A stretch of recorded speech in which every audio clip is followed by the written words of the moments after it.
네, 어제하고 오늘 날이 많이 추웠습니다. 추웠는데 또 잘 되던 히터가 고장이 나서 오늘 좀 냉방해서 예배를 드리게 됐습니다. 여러분 마음속에 언제 예배가 끝나나 그런 생각 하지 마시고요. 하여튼 예배가 끝나야 끝나는 거니까 그렇게 알고 마음들을 다 내려놓으시고요. 편안한 마음으로 예배를 드리시기를 바랍니다. 우리 크리스천의 삶의 방식 시리즈 설교 두 번째 시간으로 오늘은 고난에 대한 말씀을 나누고자 합니다. 예수님의 생애 가운데서 이 고난을 빼놓을 수 없는 것처럼 우리 크리스천의 삶 속에서도 이 고난을 빼놓을 수가 없습니다. 얼뜻 생각하면 우리가 예수님 믿고 모든 것이 다 잘 되고 걱정거리도 없고 그러면 참 좋을 것 같은데 우리 열심히 예수를 믿고 신앙생활을 해도 여전히 우리 삶 속에 고난의 문제가 떠나지 않습니다. 그것은 우리 주님의 삶 속에 고난이 있었던 것처럼 우리 제자들의 삶 속에도 고난이 있다고 하는 그런 말씀을 생각하면서 오늘 고난에 대한 말씀으로 은혜를 나누도록 하겠습니다. 이 성경에 보면은 이 고난이라고 하는 말이 조금씩 다른 그 뉘앙스가 있는 말로 표현되어 있습니다. 어떤 때는 시련 또는 시험, 핍박 또는 박해 이런 말들도 우리 고난이라는 말과 동의어로 쓸 때가 많이 있습니다. 또 영어 표현에도 보면 suffering 또는 trials 혹은 trouble 또는 persecution 뭐 이런 단어들을 우리가 고난과 suffering과 같은 의미로 쓸 수가 있습니다. 이 고난이라고 하는 주제를 생각하면서 제 머릿속에 네 사람이 떠올랐어요. 첫 번째 사람은 욥, 두 번째는 요셉, 세 번째는 다윗, 네 번째는 바로 예수 그리스도. 그러면서 오늘 저는 여러분과 함께 네 사람의 고난의 삶 속에 있는 것들을 잠깐 언급하면서 결론적으로 예수님의 고난에 대해서 말씀을 나누고 오늘 설교를 마칠까 합니다. 많은 사람이 알고 있는 것처럼 욥은 고난의 대명사처럼 된 사람이에요. 정말 욥처럼 그렇게 하루아침에 큰 고난을 받은 사람이 아마 없을 것입니다. 하루아침에 자기 자식들이 다 죽고 그 많던 재산을 하루아침에 다 잃었습니다. 그런데도 불구하고 욥은 그때 이렇게 말하죠. 주신 분도 여호와시요 가져가신 분도 여호와시니 여호와의 이름이 찬양을 받으시기 바랍니다. 욥기 1장 21절에 나오는 말씀이에요. 이런 욥을 친구들이 찾아옵니다. 찾아와서 욥을 위로하죠. 그때 욥이 이렇게 자기 자신에 대해서 얘기합니다. 나의 가는 길을 오직 그가 아시나니 그가 나를 단련하신 후에는 내가 정금같이 나아오리라. 이 말씀이 욥기 23장 10절에 있는 말씀이에요. 그때는 욥이 아직 자기 삶에 있는 고난의 의미에 대해서 충분하게 다 깨닫지 못하고 있던 그런 때입니다. 그런데도 불구하고 우리는 이 말씀을 읽으면서 욥의 마음에, 욥의 고백에 우리가 동감할 수가 있어요. 하나님께서 자기의 자녀들에게, 하나님께서 사랑하는 사람들에게 이렇게 고난을 주시는구나, 고난 속에 이런 목적이 들어있구나 하는 것을 우리는 공감할 수가 있습니다. But he knows where I am. 내가 이렇게 고난을 받아가지고 진짜 내 인생이 어떻게 될지 모르지만 하나님께서는 내가 어디로 가고 있는가 하는 것을 아신다는 거예요. And when he tests me, 그리고 그가 나를 테스트했을 때 I will come out as pure as gold. 나는 아주 그 순금, 정금처럼 아무런 불순물이 없는 퓨어 골드처럼 돼서 내가 나올 것이다. 이 성경에 보면은 이 말씀을 서포트하는 말씀들이 많이 있습니다. 잠언 17장 3절에 보면은 도가니가 은을, 풀무가 금을 녹이듯이 여호와는 사람의 마음을 시험하신다. 이런 그 말씀이 있고요. 또 이사야 48장 11절에 보면 이런 말씀이 나와요. I have refined, but not as silver is refined. 내가 너를 refine 하는데, refine이라고 하는 것은 그 불순물을 제거하고 깨끗하게 만드는 것을 refine 한다 그러잖아요. I have refined you. 내가 너를 깨끗하게 하는데, but not as silver is refined. 내가 은을 깨끗하게 하는 것처럼 하지 않고, rather, I have refined you in the furnace of suffering.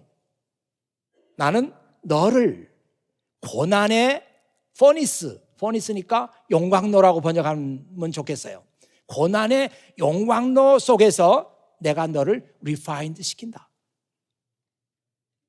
마치 그 뜨거운 용광로 속에 쇠를 녹이듯이, 그래서 불순물은 다 타버리고 진짜만 남듯이 나는 너를 고난의 용광로 속에 넣어서 내가 너를 refined 시킨다. 하나님께서 그 이사야를 통해서 주신 말씀입니다. 분명히 우리 고난 속에는 하나님의 깊은, 우리가 다 깨달을 수 없는 신비가 들어있는 건 사실이지만, 그러나 이 말씀을 통해서 하나님께서는 그의 자녀들을 refine 시키려고 고난이라고 하는 그 방법을 통해 가지고 고난을 겪게 하고, 그래서 고난을 다 겪어가면서 그의 삶 속에 있는 여러 가지 그 불순물들을 다 refine 시키는 것이구나. 이것은 부정할 수 없는 하나님께서 지금도 그의 자녀들을 위해서 사용하시는 방법이라고 저는 믿습니다. 그래서 이런 그 하나님께서 그의 자녀들을 refined 시키는 그런 그 하나님의 방법을 깨달은 사람들은 고난의 때에도 그 고난을 받아들이는 태도가 달라요. 이걸 깨닫지 못한 사람은 자기 자신을 원망하고 부모를 원망하고 주변 사람들을 원망하고, 정말 다른 사람들은 일이 다 잘 되는 것 같은데 왜 나는 이렇게 일이 안 되고, 왜 나에게만 이런 불행한 일이 있고, 왜 나에게만 이렇게 힘든 일이 닥치나, 이렇게 생각하지만 하나님께서 그의 자녀들을 refined 시키는 방법 중에 하나가 고난의 용광로 속에 넣는 방법이다. 이것을 성경을 통해서 배우고 알고 있는 사람들은 자기 삶 속에 고난이 닥쳐왔을 때 그 고난을 대하는 방법이, 태도가 달라진다 이 말이에요. 미국의 탁월한 정신과 의사였던 칼 매닝거라고 하는 사람이 있습니다.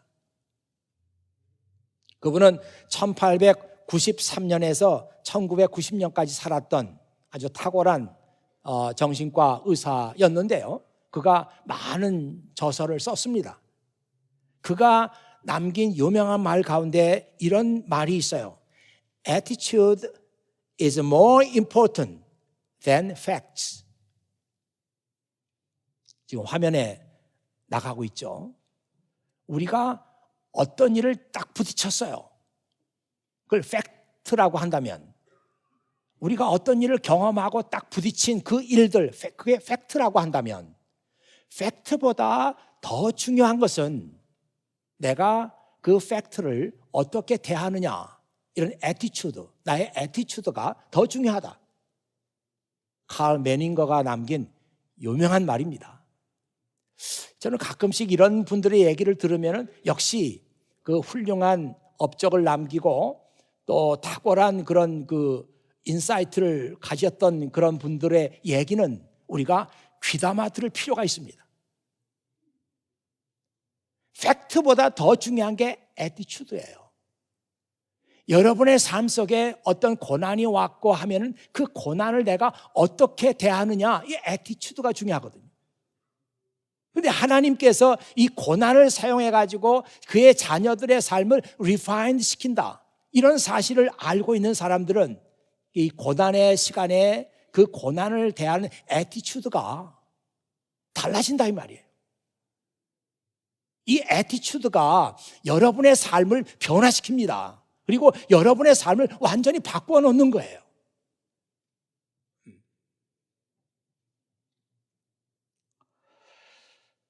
우리가 욥에게서 그런 걸 좀 볼 수가 있고요. 그 다음에 요셉으로 넘어가면은 요셉의 고난은 어떻습니까? 요셉은 아버지의 사랑을 많이 받았어요. 그 위로 10명의 형들이 있었지만 아버지는 그 형들에 대해서는 관심이 없었어요. 다만 요셉에 대해서는 관심이 있었습니다. 막내였는데요, 그때 당시에. 왜냐하면 그 요셉은 자기의 사랑하는 아내 라헬이 낳기 때문이에요.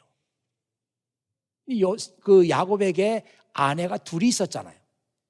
근데 두 여자가 다 그 남남이 아니고 자매였어요. 그런데 그 첫째 부인이었던 레아는 그 야곱이 별로 처음부터 마음이 없었습니다. 그래서 결혼하고 싶지 않았던 여자인데 어떻게 해가지고 어쩔 수 없이 두 여자를 이제 아내로 맞이하게 됐는데 레아가 아이를 많이 낳았어요. 그리고 레아가 또 남편의 사랑을 독차지하기 위해서 자기 그 여종들을 야곱하고 잠을 자게 하고 그러면서 4명을 또 낳았습니다. 그래가지고 그 레아 쪽에는 아들이 10명이에요. 그런데 라헬은 남편의 사랑을 많이 받았지만 아들이 요셉 하나밖에 없어요. 그 두 자매인데 그 여자가 말이죠, 남편의 사랑을 독차지하기 위해서 성경에서 벌이고 있는 그 일들을 보면은 이게 진짜 이게 올바로 된 집안인가? 그거를 생각하지 않을 수가 없어요. 이 성경에 보면은 어느 날 그 레아의 첫째 아들이었던 르우벤이라고 하는 아들이 있는데 그 아들이 밖에 나갔다가 정말 귀한 것을 가지고 왔어요. 우리말로는 합판체라고 그렇게 성경에 나와 있는데 영어에 보면은 맨드레이크라고 나와 있습니다. 이걸 어떻게 구해가지고 어머니 이거 내가 구해왔어요. 어머니를 드리는 거예요. 근데 이 맨드레이크라는 게 뭐냐면은 마약 성분이 들어있습니다. 그리고 이걸 먹으면 성적인 흥분작용이 있어요. 그러니까 두 여자가 남편의 사랑을 독차지하기 위해서 이런 것까지도 동원을 하는 거예요. 그때 라헬이 어떤 방법을 다 동원해가지고 결국은 언니가 가지고 있었던 그 합판체 맨드레이크를 자기 것으로 이렇게 가로채게 되죠. 그런 얘기가 성경에 나와 있습니다. 하나님은 우리가 볼 때 이거 가정이 무슨 이래?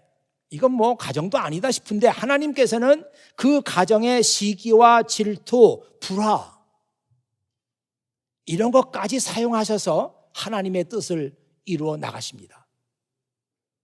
자, 이런 것을 우리가 성경에서 알고 나면은 우리가 성경을 보는 눈도 달라지고요. 그 따라서 이 성경의 진리를 믿는 여러분의 인생을 보는 눈도 달라집니다. 하나님께서는 그 자매가 그러니까 그 자매죠. 자매가 서로 남편의 사랑을 차지하기 위해서 그 가진 노력을 다하고 그러면서 아들을 많이 낳아야 남편의 사랑을 내가 받을 수 있겠구나. 이렇게 생각하는 그 가정을 통해서 결국은 12명의 아들을 낳게 돼요.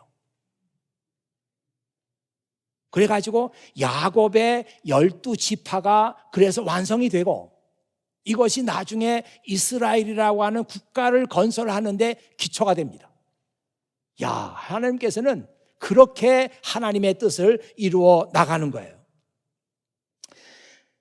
아버지의 사랑을 독차지하다가 형들의 미움을 받은 요셉은 결국 17살의 나이에 이집트로 팔려갑니다. 그러니 그 고생이 얼마나 심하겠어요. 낯설고 물설고 문화도 다르고 언어도 다른 그 땅에 17살에 유학을 간 게 아니잖아요. 그때 노예로 팔려갔습니다. 그러니 얼마나 그 요셉의 삶 속에 있는 고난이 얼마나 참 그 큰 고난이겠습니까? 그런데 하나님께서는 그 요셉의 불행을 통해서 뭔가 또 하나님의 크신 목적을 이루고자 하십니다. 나중에 요셉이 그 형들을 다 모아놓고 이렇게 연설을 하죠. 형님들은 나를 해치려고 했지만 하나님께서는 형님들의 악을 선으로 바꾸셨습니다. 그래서 오히려 많은 사람의 생명을 구원할 수 있었습니다. 우리가 성경에서 이런 말씀을 읽을 때 정말 하나님께서 하시는 그 일은 우리가 생각하는 그런 일들이 아니에요. 한 사람의 불행을 통해서도 하나님께서는 이렇게 하나님의 뜻을 이루어 나간다는 사실을 우리가 여기서 읽어볼 수가 있습니다. 오늘 제가 고난에 대한 주제를 얘기하면서 계속해서 성경의 인물들을 얘기하는 까닭은 지금 여러분이 겪고 있는 이 고난을 통해서도 하나님께서 뭔가 하나님의 목적대로 일하고 계신다고 하는 것을 여러분들에게 강조하고 싶기 때문이에요. 다만 지금 문제는 뭐냐면 하나님께서 이 고난을 통해서 어떤 일을 하시려고 하는지 그게 느껴지지 않고 그게 깨달아지지 않기 때문에 우리는 답답할 뿐이에요. 자, 우리는 그런 생각하면서 다시 이제 세 번째로 다윗이라는 사람의 고난의 삶으로 넘어가고자 합니다. 참 다윗처럼 또 많은 고난을 받은 사람이 없어요. 그는 아주 유명한 이스라엘의 왕이었는데 그는 부귀와 영화를 누린 것보다 고난의 삶이 더 많았습니다. 그 고난은 사울이라고 하는 이스라엘의 왕으로부터 받는 고난이었어요. 하루아침에 이 다윗이라고 하는 사람은 그때 어린 나이였는데도 불구하고 하루아침에 드라마틱하게 그는 유명한 사람이 되죠. 저는 여러분들이 성경 읽으면서 이런 그 말씀을 읽을 때 어떤 생각을 하는지 모르겠어요. 그러나 저는 그렇게 믿습니다. 하나님께서는 우리와 같은 분이 아니잖아요. 하나님은 세계를 창조하시고 하나님은 사람의 생명을 창조하시고 하나님께는 불가능한 것이 없다. 우리는 그렇게 고백하잖아요. 그렇다면 그 하나님을 믿는 우리들의 삶 속에서도 설명되지 않고 이해되지 않는 그런 드라마틱한 일들이 얼마든지 우리 삶 속에 일어날 수 있다. 저는 그렇게 믿어요. 그러니까 이 다윗이라고 하는 어린 소년인데 그가 골리앗을 어떻게 해서 이기게 되고 하루아침에 그는 아주 전국적으로 유명한 사람이 됩니다. 하나님께서 하시면 이런 일이 가능한 거예요. 그런데 그때부터 사울이 이제 다윗을 시기하기 시작하죠. 그래서 그 시기의 마음이 커지고 커지니까 급기야는 그를 죽여야 되겠다, 제거해야 되겠다, 거기까지 나가는 거예요. 그래서 군대를 풀어가지고 다윗을 잡기 위해서 추격을 합니다. 이 다윗은 목숨이 걸린 문제니까 자기 한 목숨 구하기 위해서 별 구차한 일을 다 하게 되죠. 어떤 때는 입에서 침을 막 흘리면서 미친 척 하면서 연극을 하기도 하고 어떤 때는 적군에게 투항을 해서 자기 목숨을 오히려 보존하려고 하는 그런 일도 하게 되고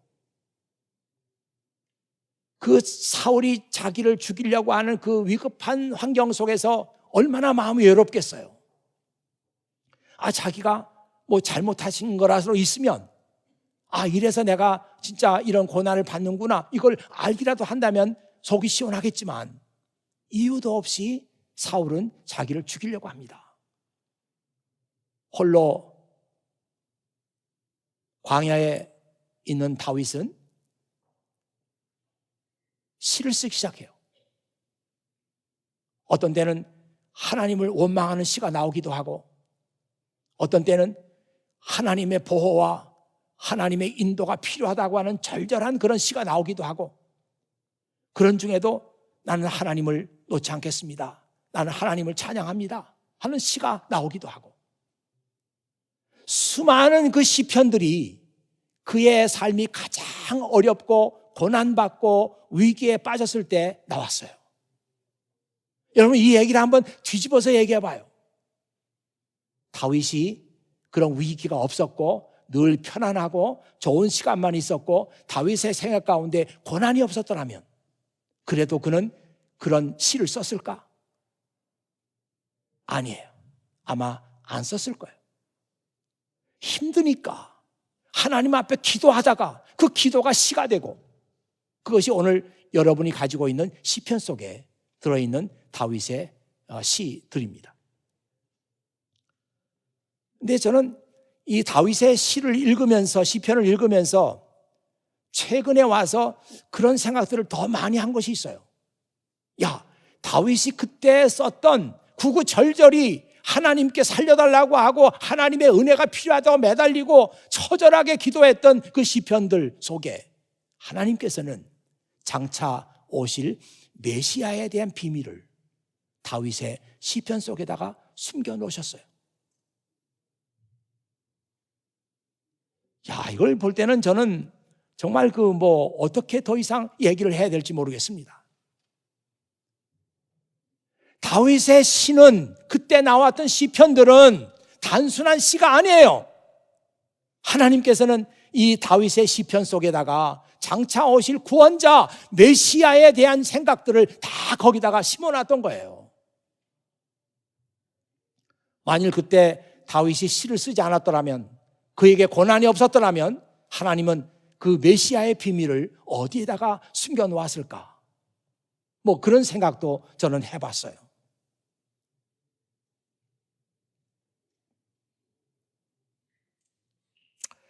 자, 그래서 이 다윗의 그 고난 속에서 시편들이 나왔고, 그 시편들은 메시아의 비밀을 숨겨놓는 하나님의 장소가 됐다. 그런 것도 우리가 고난의 문제를 생각할 때 고난을 포지티브하게 생각하는 좋은 그런 생각거리가 된다 생각해요. 이제 마지막으로 예수님의 고난에 대해서 생각해 보겠습니다.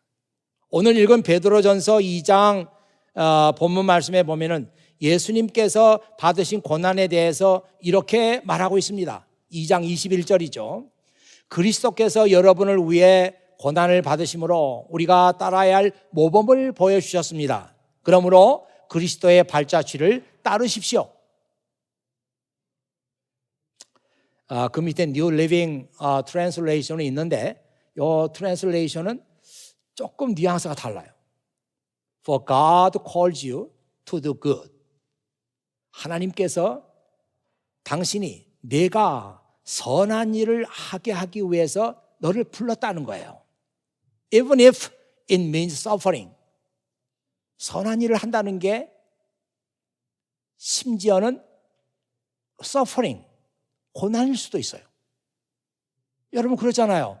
선한 목적을 가지고 일하는데 왜 내가 이런 고난을 받아야 되나? 내가 잘못한 것도 없는데, 나는 좋은 뜻으로 했는데 내가 왜 이렇게 취급을 받아야 되나? 지금 그 얘기가 성경에 나와 있는 거예요. For God calls you to do good, even if it means suffering. 비록 그것이 고난을 의미한다고 할지라도, 고난을 가져온다고 할지라도, 여러분들은 하나님께서 착하고 선한 일을 하라고 부르셨다는 사실을 잊어버려서는 안 됩니다. Just as Christ suffered for you. 그리스도가 너를 위해서 고난을 받으신 것처럼, 그리스도가 나를 위해서 고난을 받을 필요가 뭐가 있습니까? 그는 다만 하나님의 뜻을 성취하고자 했을 뿐이에요. 근데 예수님은 많은 고난을 받으시게 됩니다. 나를 구원하기 위해서. 그러니까 내가 선한 일을 하다가 고난받는다고 할 때, 예수님께서도 나를 구원하기 위해서 고난을 받으셨지. 이 한 가지 일을 기억하라는 거예요. He is your example.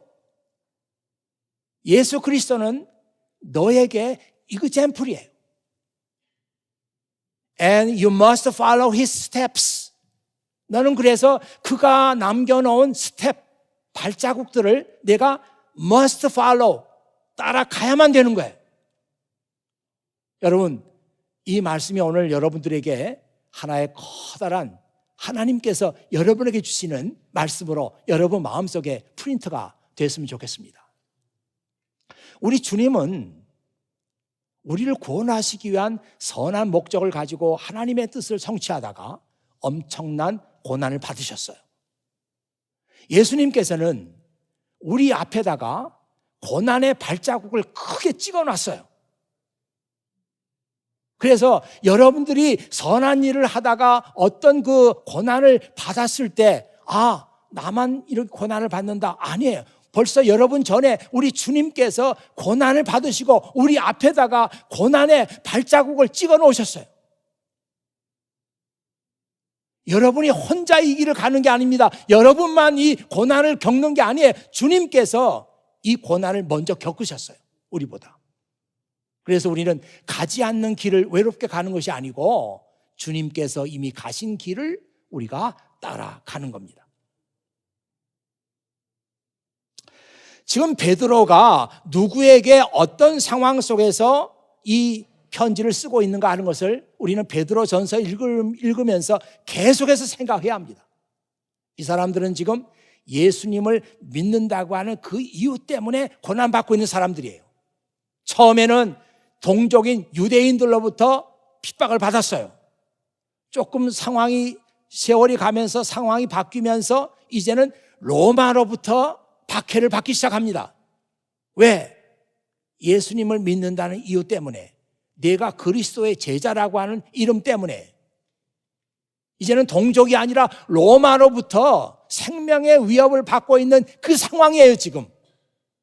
그때 베드로가 편지를 써서 우리 주님도 여러분을 구원하기 위해서 하나님의 뜻을 성취하다가 큰 고난을 받으셨습니다.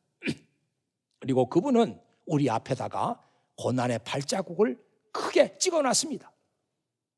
여러분들은 끝까지 주님이 가신 그 길을 따라가야 합니다. 이렇게 지금 격려하고 있는 것이죠. 여러분, 오스트리아의 시인 가운데 여러분이 아마 좋아하는 시인이라고 생각합니다. 라이너 마리아 릴케라고 하는 그 시인이 있는데요. 그가 우리가 알고 있는 시들을 많이 썼어요. 그 중에 침묵의 시간이라고 하는 엄숙한 시간, 미안합니다. 엄숙한 시간이라고 하는 솔롬 아워라고 하는 그런 그 시를 썼는데요. 이렇게 되어 있어요. 지금 세상에 어디선가 누군가 울고 있습니다. 지금 까닭 없이 울고 있는 그 사람은 나를 위해서 울고 있는 것입니다. 지금 세상에 어디선가 누군가 웃고 있습니다. 지금 까닭 없이 웃고 있는 그 사람은 나를 위해서 웃고 있는 것입니다. 지금 세상에 어디선가 누군가 걷고 있습니다. 지금 정처 없이 걷고 있는 그 사람은 나를 향해서 오고 있는 것입니다. 지금 세상에 어디선가 누군가가 죽어가고 있습니다. 지금 까닭 없이 죽어가는 그 사람은 나를 쳐다보고 있습니다. 저는 릴케의 시에 대해서 많은 조예가 있는 건 아니에요. 그러나 이 시를 읽어보면서 릴케가 이 엄숙한 시간이라고 하는 이 시를 썼을 때, 지금 세상에는 누군가 알 수 없는 사람이 나를 위해서 울고 있다. 지금 어디선가 알 수 없는 그 사람은 나를 위해서 고통을 받고 있다. 이런 시를 썼을 때 그가 예수 그리스도께서 나를 위해서 대신 고난을 받으시는 그 말씀을 모티브로 해서 이 시를 쓰지 않았을까? 그렇지 않으면 이런 시가 나올 수가 없는 것이죠. 지금은 모두가 다 자기 자신을 위해서 삶을 삽니다. 뭐 그것이 이기적이다 이렇게 지적할 필요도 없이 모두가 다 그렇게 사는 거예요. 다른 사람에 대해서 관심이 없어요.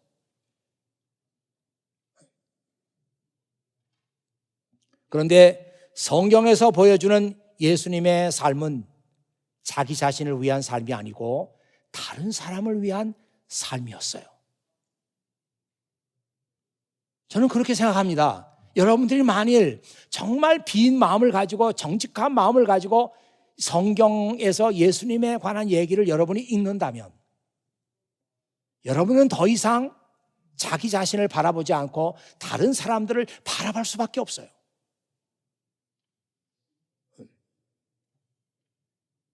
자기중심적으로 살던 사람이 예수 그리스도의 말씀을 읽고 나면은 다른 사람을 생각하지 않을 수 없다 이거예요. 성경에 그렇게 나와 있습니다. By his wounds, by his wounds, we are healed. 그분의 상처, 그분의 상처로 말미암아 우리가 we are healed, 우리가 나았어요. 참 이런 말씀이 성경 외에 세상에 어디 있습니까? 나를 위해서 그분이 상처를 받았어요. 나를 위해서 그분이 채찍에 맞았어요. 그래서 그 덕분에 내가 we are healed, 우리가 고침을 받았어요. 예수님의 고난은 그런 것입니다. 예수님의 고난은 자신이 받았던 고난으로 끝난 것이 아니고 그것 때문에 다른 사람이 낫게 된 거죠. 다른 사람이 고침을 받게 된 거죠. 이것이 예수님께서 우리에게 보여주신 고난입니다. 우리의 고난 가운데 정말 우리가 알 수 없는 하나님의 목적과 의도가 들어있어요. 하나님은 고난의 영광로 속에 우리를 넣어가지고 우리를 좀 더 리파인 시키기를 원하세요. 우리 삶 속에 불필요한 거 다 제거하기 원하시고 정말 퓨어 골드처럼 여러분의 삶이 하나님 앞에서 그렇게 빛난 인생이 되기를 하나님께서 원하고 계세요. 그것은 성경에서 너무나 분명하게 우리에게 보여주고 있는 것이에요. 또 하나, 요셉이나 다윗의 고난을 생각해 보면은 그때 당시에는 자기들이 알 수 없어요. 내가 왜 이런 고난을 받아야 되지? 왜 내가 팔려가야 되지? 내가 왜 쫓김을 받아야 되지? 알 수 없어요. 그러나 시간이 가면서 내 고난 속에 하나님의 이런 목적이 들어있었구나. 요셉과 다윗의 고난은 그런 고난이에요. 예수님의 고난은 그분이 고난 받을 이유가 없어요. 성경에 나와 있잖아요. 거짓말을 한 적도 없고 악을 저지른 적도 없어요. 그러나 그분이 그렇게 고난 받으심으로 그 은혜로 우리가 we are healed, 우리가 고침을 받았습니다. 예수님의 고난이에요.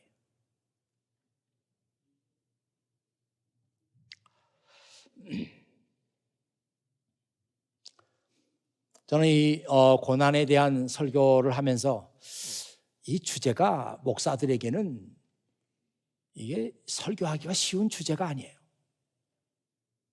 여전히 제 삶 속에도 고난이 있고 여전히 저는 제 삶 속에 들어있는 고난에 대해서 모르는 부분이 많습니다.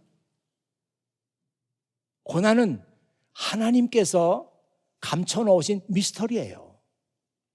우리 믿는 사람들이 고난을 당한다. 미스터리입니다. 저도 여전히 그 미스터리를 생각하고 풀어가는 과정 속에 있지 제가 고난에 대해서 다 알고 있는 것이 아니에요. 그럼에도 불구하고 제가 성경 말씀을 읽으면서 받은 은혜, 이것을 여러분과 함께 나누고 싶어서 이 주제를 부각을 시켜서 여러분과 함께 이 설교 시간을 보내고 있는 것입니다. 우리 교회에 공부하는 청년들이 많아요. 청년들은 아직 그 30대 또는 30대 후반 이렇게 됐다고 하더라도 완전히 지금 성숙한 것도 아니고 완전히 지금 사회 속에 발을 디딘 것도 아니잖아요. 그러면서도 그 나름대로 많은 어려움이 있고 고난이 있습니다. 어떤 사람은 갑자기 건강의 이슈 때문에 어려움을 겪기도 하고, 어떤 사람들은 파이낸셜 재정적인 문제 때문에 어려움을 겪기도 하고 그렇잖아요.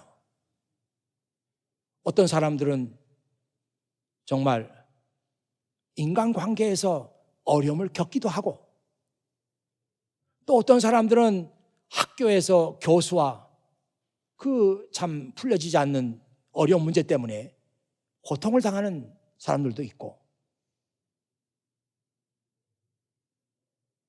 저는 그런 사람들 많이 얘기 들었어요. 참 이번에 학위 받는다면서 좋겠네. 그러면 목사님, 전 진짜요 학위 못 받는 줄 알았어요. 왜? 교수가 너무너무 저를 미워했거든요. 그런 얘기 많이 들었어요. 얼마나 그 고통이 심하겠어요.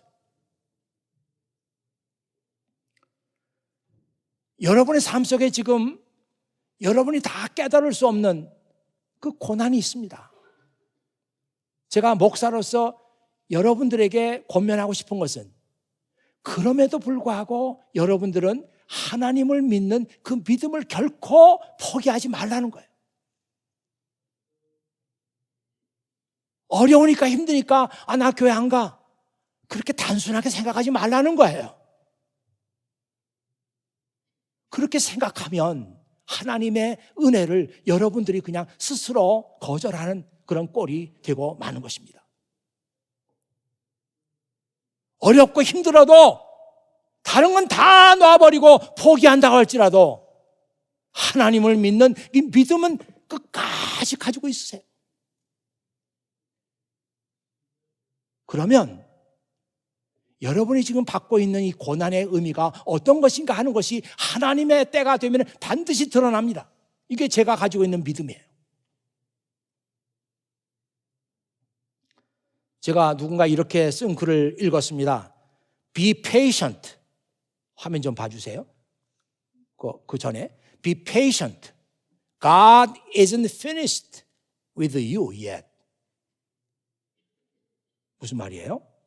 Be patient. 참고 인내하라. God isn't finished with you yet.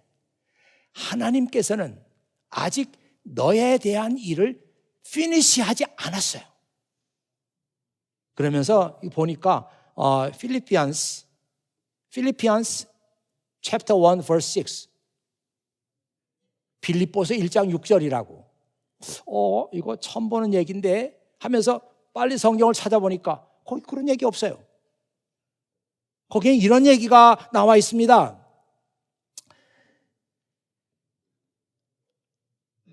너희 안에서 착한 일을 시작하신 이가 그리스도 예수의 날까지 이루실 줄을 우리가 확신하노라. 빌립보서 1장 6절이에요. 어떤 사람이 아마 이 말을 읽다가 Be patient, God isn't finished with you yet, 그런 그 영감을 얻어서 써놓은 글 같아요. 그렇습니다, 여러분. 하나님께서 우리 안에서 선한 일을 시작하셨어요. 그런데 이 선한 일이 언제 완성이 되느냐? 그리스도 예수의 날에 완성이 된다고 그랬어요. 지금 하나님께서 여러분들의 삶 속에 선한 일을 시작하셨는데 그것은 아직 진행 중이에요. 아직 끝나지 않았어요.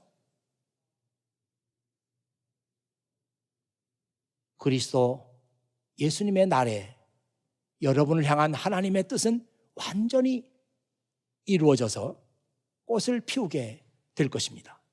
지금 여러분은 하나님의 뜻이 이루어지고 있는 진행 중이에요.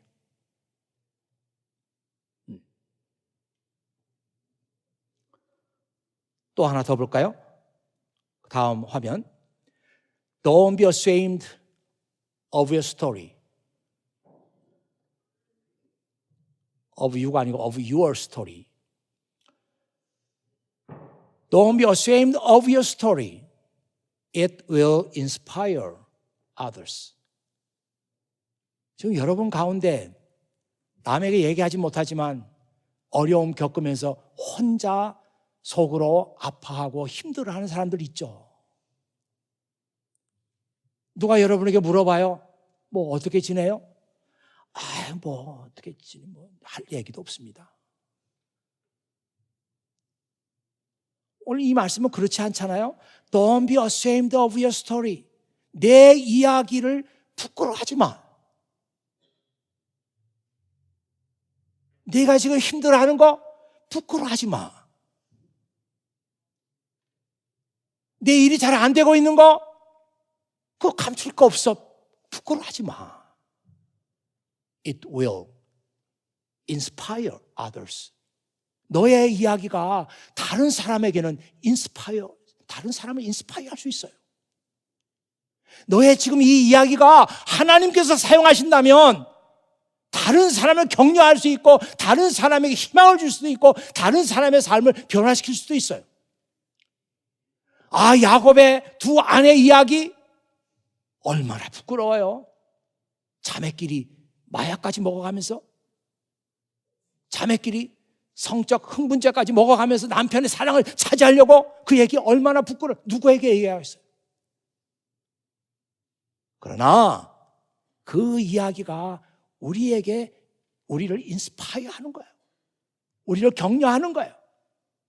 우리에게 하나님의 영감을 주는 거예요. 하나님께서는 나의 스토리를 통해서 다른 사람을 격려할 수 있고 나의 스토리를 통해서 아직 이 스토리가 다 끝나지 않았지만 이 얘기를 내가 부끄러워할 필요가 없구나. 제가 고난에 대해서 마지막 얘기를 드리면서 이 이야기를 꼭 하고 싶었어요. 여러분, 하나님을 믿는 사람들은 자기 얘기 부끄러워하지 않습니다. 왜? 내가 비록 이렇다고 하더라도 아직 이 얘기가 끝난 게 아니잖아요. 지금 진행 중이잖아요. 하나님을 믿는 사람들은 여러분의 삶에 있는 고난에 대해서 이렇게 생각합니다. 이것이 우리 크리스찬들이 고난의 삶을 살아가는 방식이에요. 여전히 고난의 문제는 저에게도 커다란 숙제입니다. 풀어야 될 문제예요. 계속 기도하면서 하나님의 뜻을 알아가는 과정 속에 저도 있어요. 그러나 제가 하는 얘기, 제가 성경에서 발견한 이야기, 이 이야기를 여러분과 함께 나누고 싶었던 것입니다.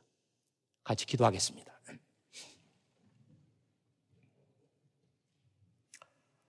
아버지 하나님 감사합니다.